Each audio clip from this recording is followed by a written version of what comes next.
Browns 0-8 at home. Just sad. I haven't heard you this down since Dr. Brown got fired. It's a game that we were in, and it's a game that we just don't finish. I don't want to watch anymore. Why? Why does that happen? I'm so sick of watching those plays. 0-16. I definitely do not want to watch it all 22. That's up and down to me. That looks like dysfunction.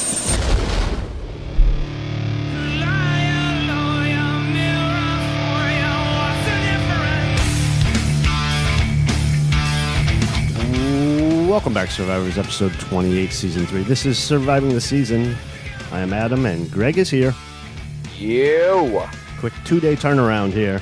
We have a guest, Gordon McGuinness from Pro Football Focus. You can hit him up at PFF_Gordon, social media editor for PFF, talking to us out of Scotland.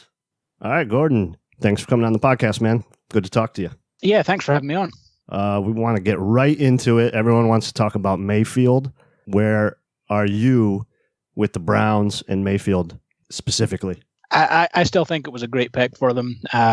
Obviously, he's coming off his worst game of the season, but you have to consider the fact that he got hurt a little bit in the game as well, and that looked to at least slightly impact him.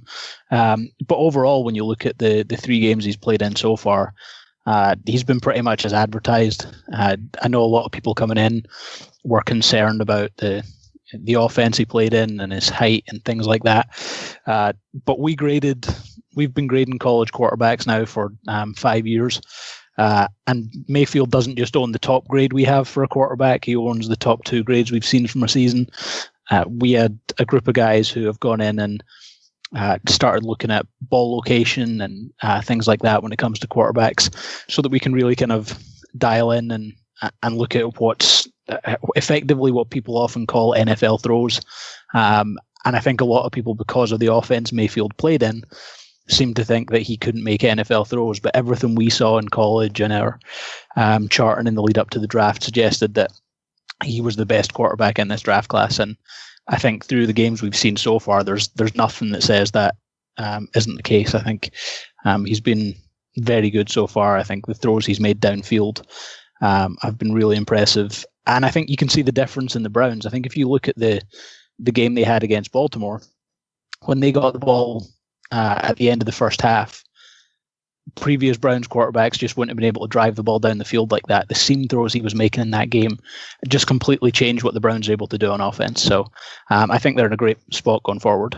Yeah, we generally, if we hit like a 3rd and long in the past, we might as well punt. 3rd and 8 or over, it was done for the Browns. Yeah, without a doubt.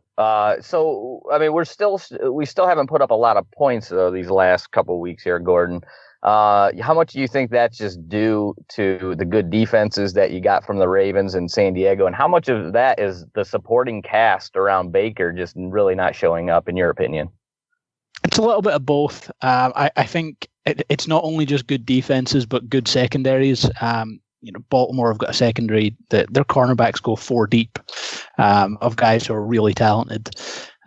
Los Angeles have got a bunch of really talented defensive backs as well. So that makes it really difficult, especially with a rookie quarterback, when you're able to really make things difficult there. But the supporting cast around Baker isn't as good as you would like it to be. They don't have that true number 1 wide receiver. I think Jarvis Landry does a lot of things really well.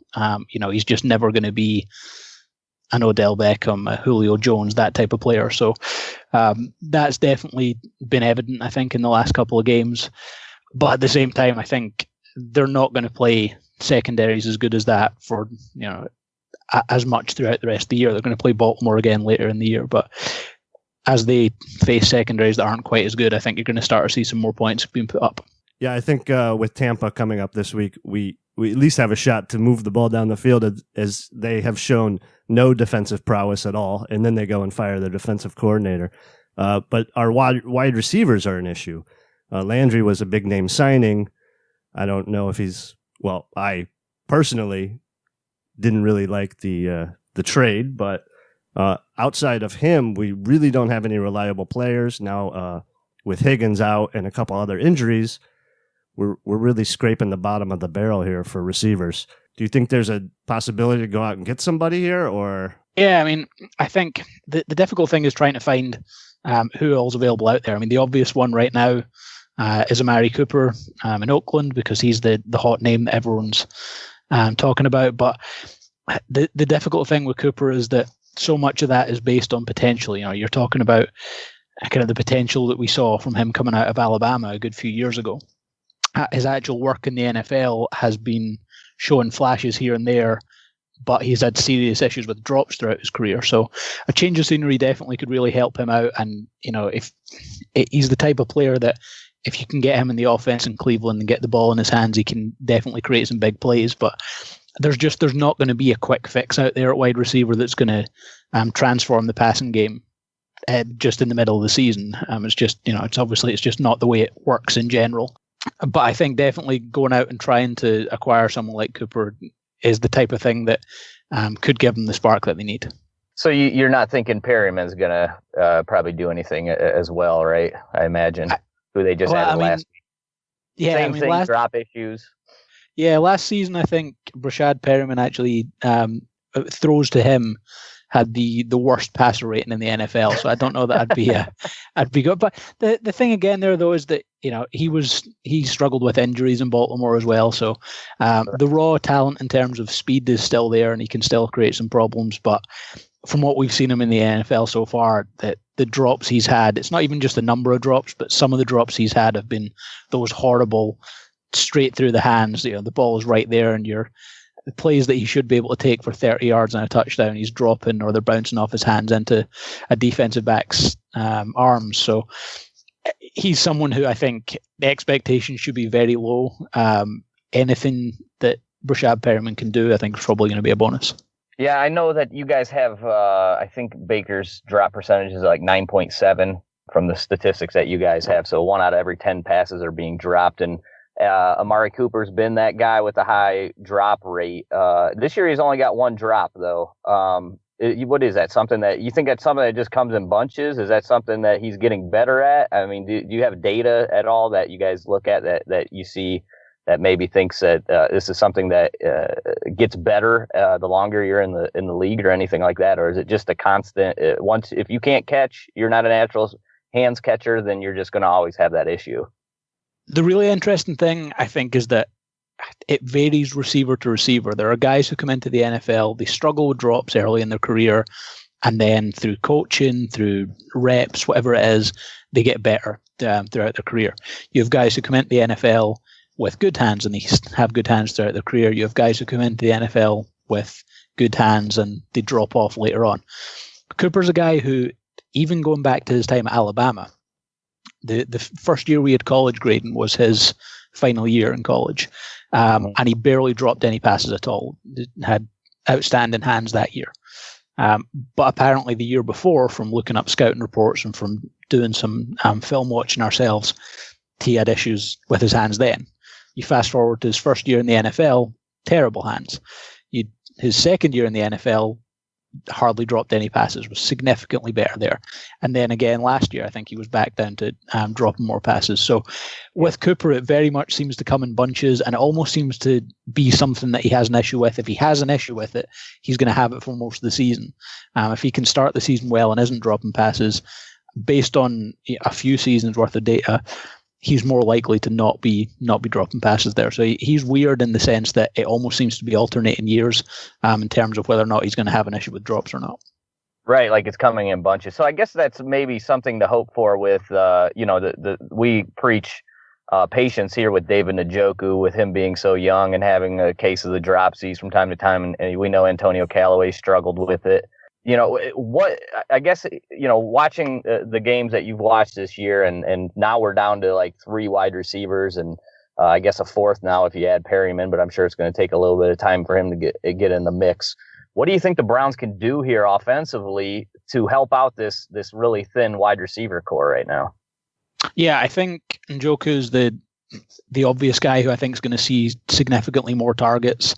I think he's already been targeted more in the Los Angeles game at the weekend there. He saw more targets and saw targets in the end zone as well, which is key.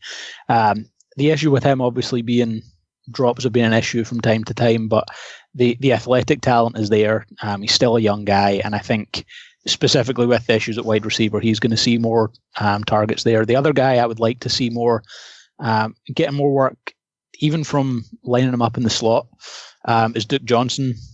Just a guy who does a really good job when he's got the ball in his hands. I think he can make an impact, be it getting the ball out of the backfield, and also when they can move him around and line him up out wider in the slot. So I think, given the fact that they don't have as many guys there, I think getting him the ball more, even in a more natural wide receiving position, is something that they can try to try and find a spark. So even with you being in Scotland, you can see that. Yet Hugh Jackson and the Browns coaches somehow cannot see that. This is the same thing we've been preaching now for I don't know how. I mean, a year and a half probably. We've been talking about get Duke the ball more. We're down on wide receivers. I mean, last year we didn't have wide receivers. We're running out 4 wide receiver sets, running 4 verts all the time. We're not playing Seth DeVell played 1 snap this last week, and we're down to 3 wide receivers. Are you kidding me? Just doesn't make sense. Some of these things just have me smacking my head going, what the hell's going on? Let's move to the running back position, where it's the naked eye would tell us Nick Chubb is the better runner. Are you seeing the same thing over there at PFF? Yeah, I mean, the sample size is tiny at this point, with 16 carries, but he's a guy who has flashed the ability to make big plays. I think a quarter of his runs so far this year have gone for 15 or more yards. And obviously, those numbers are going to be skewed because of how little he's seen of the ball. But when you've got a guy who has made such an impact on such a small number of snaps, I think you've got to try and get him the ball more if you're going to be running the ball, I think. He's not a guy who should be eating into Duke Johnson's reps in terms of getting the ball in the passing game, but in terms of taking some from Carlos Hyde in the running game, based on what we've seen so far, I think it definitely has to be something that they need to be looking to do.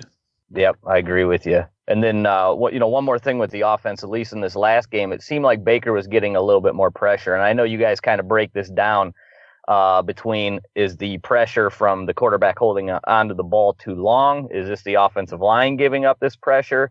What did you guys see from a number standpoint? Was this Baker? Or was this more certain? It looked like the tackles were getting they kind of get manhandled a little bit. Was that what you guys were blaming these on our tackles here, or was that a Baker issue? Yeah, the interesting thing with the tackles in the game, I saw a lot of stuff on Twitter during the game about how Chris Hubbard was getting worked throughout the game, and then when we broke down the game at the end, the main pressures he gave up, they were sacks. So it's one of those situations where every time he was getting beat, it was resulting in a sack, which amplifies the issue. Offensive tackles might allow 2 to 4 pressures throughout a game, but if you allow a sack on those 2 to 4 pressures, all of a sudden everyone's like, oh, it's that guy's missed him again, and that's what. So Hubbard allowed 2 pressures throughout the game for us when we charted the game, but both of those resulted in sacks. Harrison on the other side allowed 5 pressures. But only one of those was a hit and no sacks. So he had 4 that were hurries. So that definitely played an impact there. We also charted Baker with 4 pressures himself. So I think what we saw, and perhaps it was the picking up the slight injury in the game, this was definitely his poorest game of the season so far, I think, from a pocket presence perspective. And that's something that was probably the one thing that we had against him coming out of college, was that his pocket presence at times could be a little bit of an issue. And I think this was the first week in his time in the NFL where it looked as if he'd taken like a small step back in that regard. I think in what we'd seen so far, he was doing a better job there than he had done in college. So I think if I had to point to anything, I would say the injury probably just made him a bit more cautious of things like that, which was meaning he was falling back into old habits. So yeah, I think that's something that, provided he's healthy, won't be too much of an issue going forward. Yeah, that's an interesting take. I was at the game too. It seemed like something was off. It just seemed like they weren't there, and I don't know if that's, maybe they just had one of those fluky games. It's hard to tell, but Baker definitely, everything that he missed was just by a little bit. The throw to Callaway was just, Callaway maybe could have made that play, but it's really close. The throw to Ratley, it would have been a really nice catch had he made it, but it's just a little bit high, and it just seemed like it was one of those days where everything that we did just really wasn't working. It was a strange day. Yeah, you can have that as well.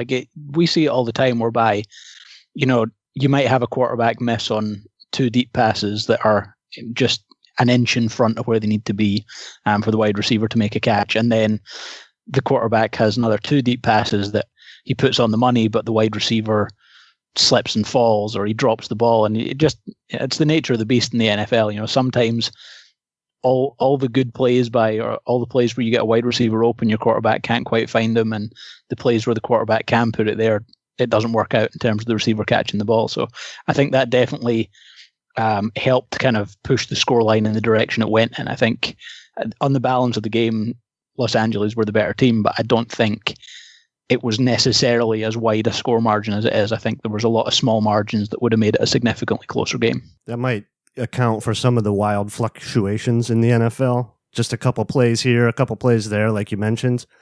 Where a team like the Bills can go to Minnesota and win and then look like complete garbage the next week. And it does really come down to a few key plays here and there that can change the whole game around.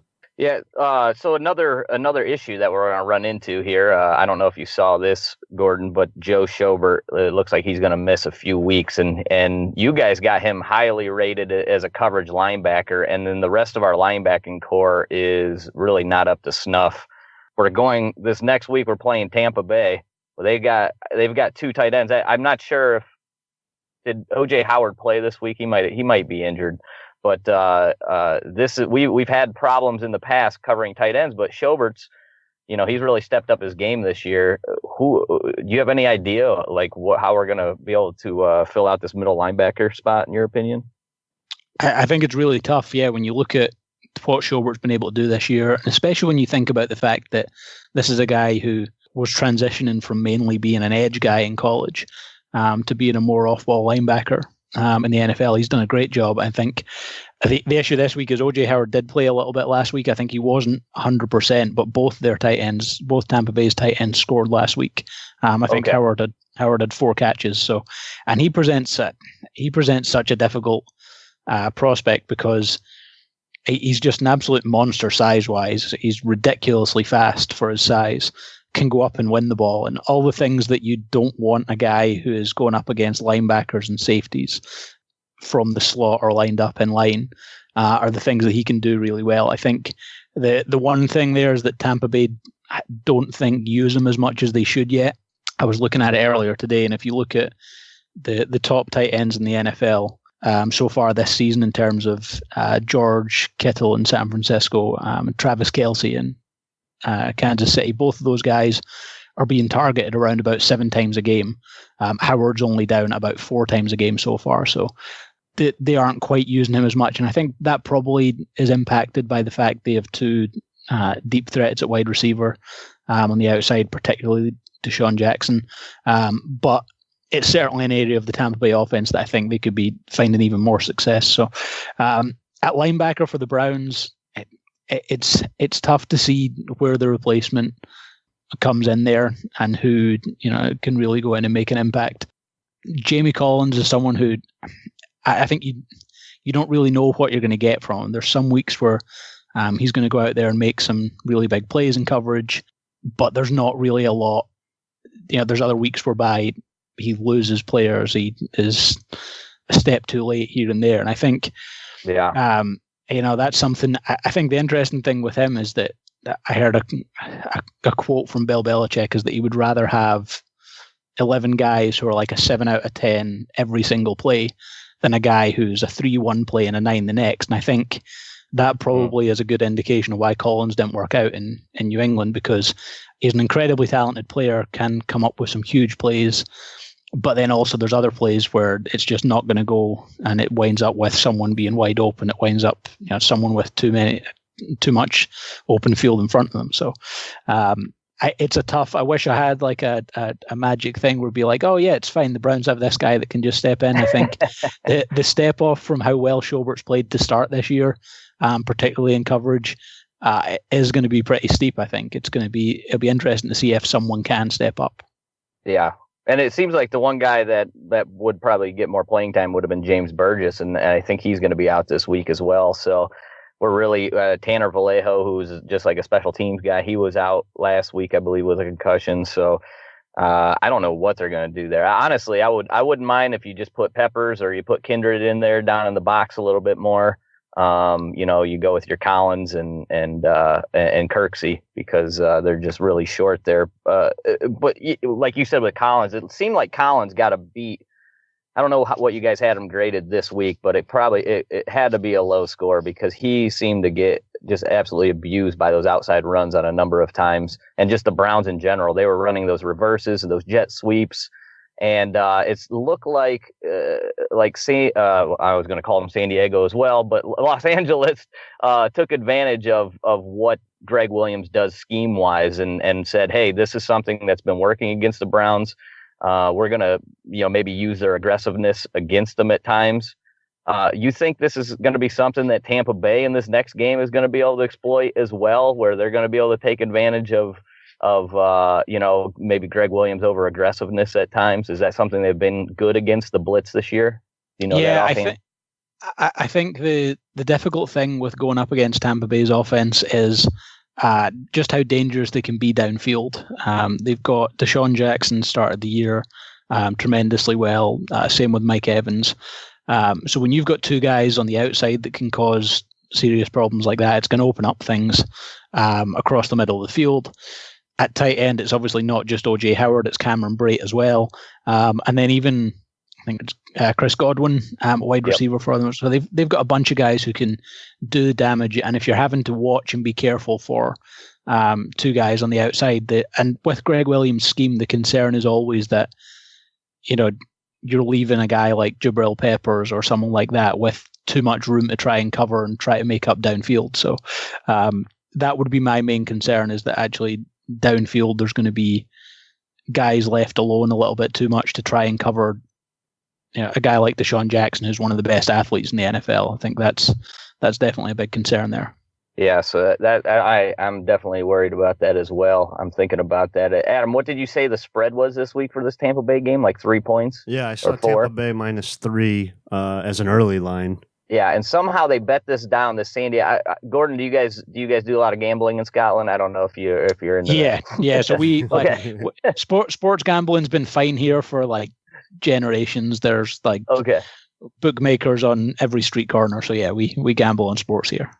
So somehow the Browns got bet down to like a pick'em last week against the Chargers. We got absolutely annihilated. So knowing the NFL and how up and down it is, I imagine we just somehow just go in and just kill Tampa Bay this week and cover easily. I don't know. What do you think? If you're putting money on this game, Gordon, who are you going here? If provided that Baker Mayfield is relatively healthy, I think I'd lean the Browns in this game. I think. Hey, now. All right, and you're not saying that just because you're on a Browns podcast, are you? No, I'm not. We do our game picks every week, and I'm going to, unless there's a report that suggests that Baker Mayfield might miss the game, I'll be picking the Browns.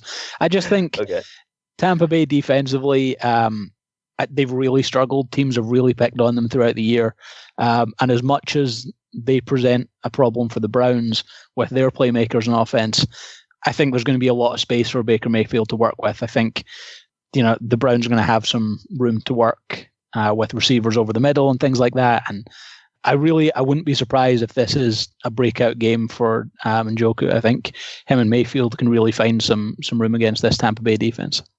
That's interesting that you didn't say Jarvis Landry, because it's wide receivers that have. I mean, it seems like everybody's killed Tampa Bay, I guess, to be honest. But it seems like wide receivers have been having a field day. The number one wide receivers against Tampa Bay is like almost a sure thing for your fantasy league. But you think Njoku, huh? You think he's? Yeah, I mean, I think they could put up some serious points in a number of areas, just because, if you're firing your defensive coordinator 6 games into the season, something's gone badly wrong on defense. So, but I just think the way we saw the targets trend last week, I think there's a real opportunity there for Njoku to have a big game. What is it with Tampa Bay's defense though? Why are they struggling so bad? I mean, really, it's kind of across the board. They haven't done well covering across the middle of the field. They haven't done well enough covering guys on the outside. You could point to pretty much everything that they just haven't been able to do well so far this season.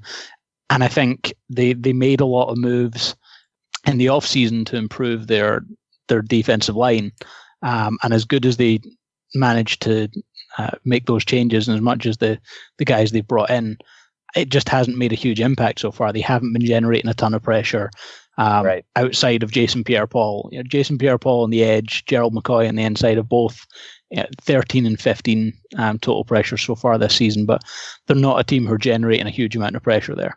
And I think if you can't generate pressure in the NFL, and if you've got some coverage issues, it's just a recipe for teams putting up a significant number of points on you week in, week out. And I think that's what we've seen so far this year. We've talked about it with the Browns defensive line. If we could get up by a couple scores, that maybe our front four could then just provide pressure. I don't think we can go and win games if, Rivers only threw 20 times.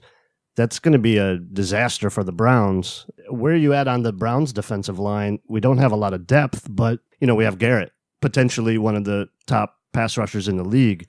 Do you think we need help on the other side or interior? So, I think depth is the bigger issue there just now. We've been really high on Gennard Avery so far in the time he's spent as a pass rusher.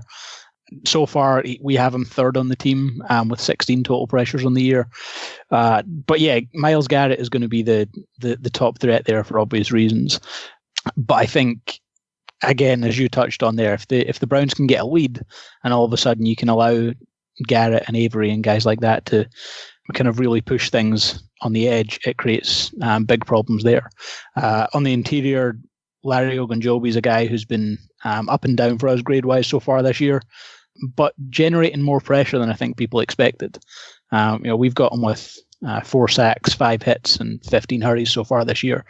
And the 3 of his games so far have been above a 65 overall grade, which is good, average to good. 2 of them have been 75 and above, and then he's had 3 that have been a little bit on the poorer side. So if he can show up on the interior, I think it makes a big impact.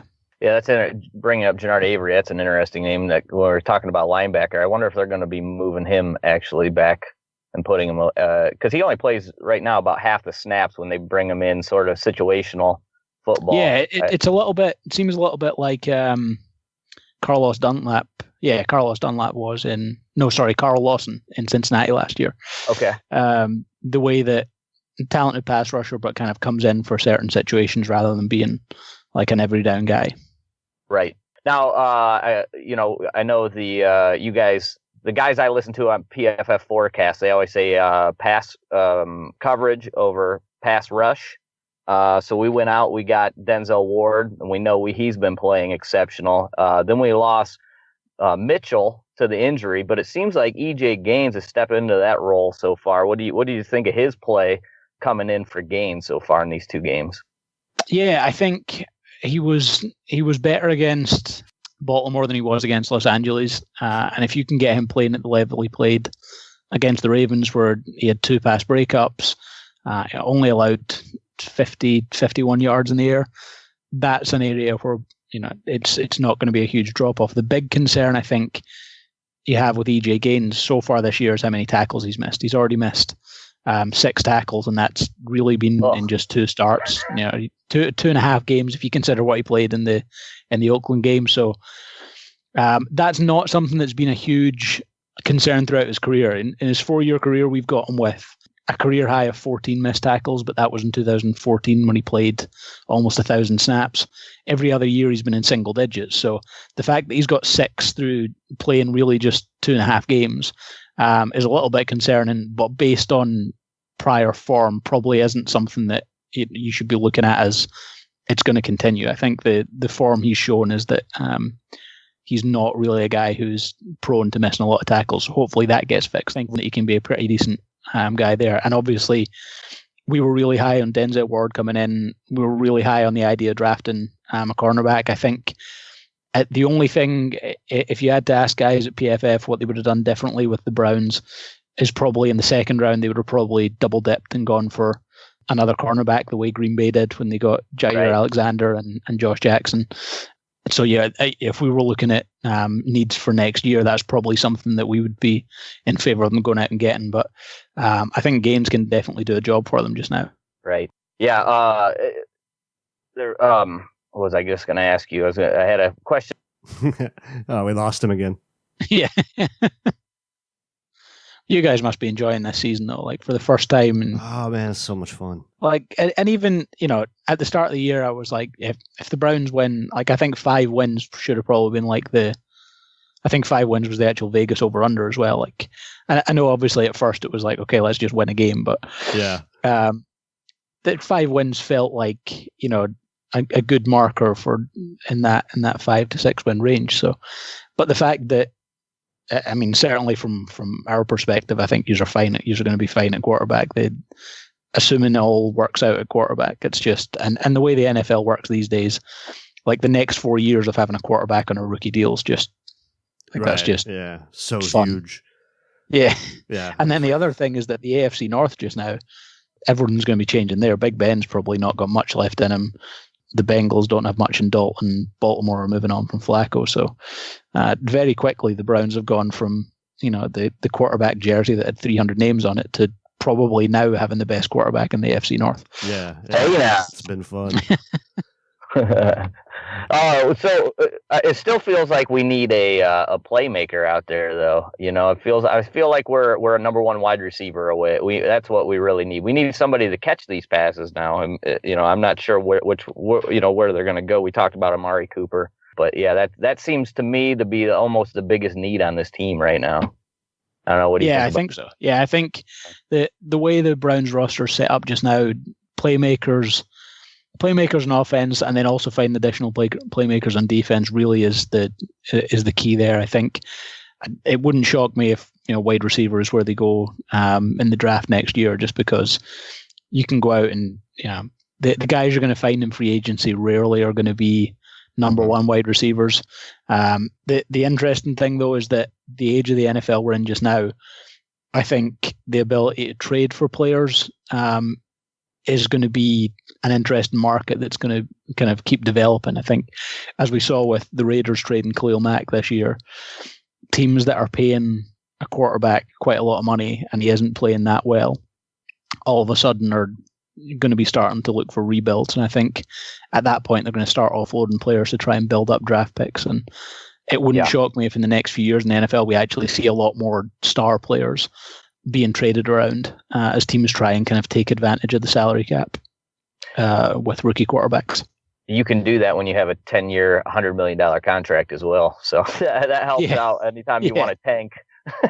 Yeah, exactly. All right, Adam, you got anything else? Hey, Gordon, when you growing up in Scotland, what was like your guys' main sport? Football or soccer, whichever way. Football, soccer, and rugby are kind of our two major sports. So when we see Conor McGregor throw this football the other day, this is not this does not show us that he's the world's worst athlete. He's just probably never held a football in his whole life. That's right. Is that what's going on? He's just not good at throwing the football. I mean, it's not that the funny thing with McGregor is the fact that he lost handedly in a fight, and then it appears to have done absolutely nothing to his star quality because they're still parading him around a Dallas Cowboys football game, and he's still.